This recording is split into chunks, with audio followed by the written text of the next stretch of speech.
નમસ્કાર મારા વાલા સ્નેહીઓ તથા મારા મિત્રો, જસવંત ગઢવીના જય માતાજી। આજ રોજ હું આપને એક જણાવવા માંગુ છું કે ગુજરાતી ફિલ્મ જગતમાં એક રૂપેની પડદા ઉપર કંડારવામાં આવેલી હાલના સમયમાં બનતી બદીઓ કે જેમાં એક નવું પિક્ચર આવી રહ્યું છે જેનું નામ છે શ્વાસ। તો મિત્રો, એની ટૂંકમાં આપને વાત કરું।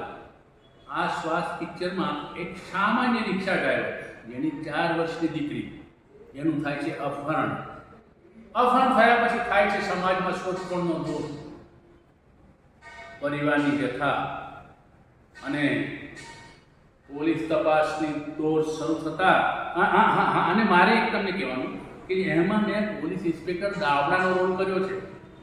તો આપ સૌને જણાવવાનું કે આ પ્રથમ પિક્ચરનું ઓપનિંગ આવતીકાલે એટલે કે 19 સપ્ટેમ્બરે અમદાવાદ ખાતે થઈ રહ્યું છે। તો આપ સૌને વિનંતી કે આપ સૌ એ પિક્ચરને જોજો, માણજો, આપના નજીકના થિયેટરમાં જજો અને આ વાત આપના સૌ મિત્ર વર્તુળમાં જાણ કરજો। અચૂક જોજો।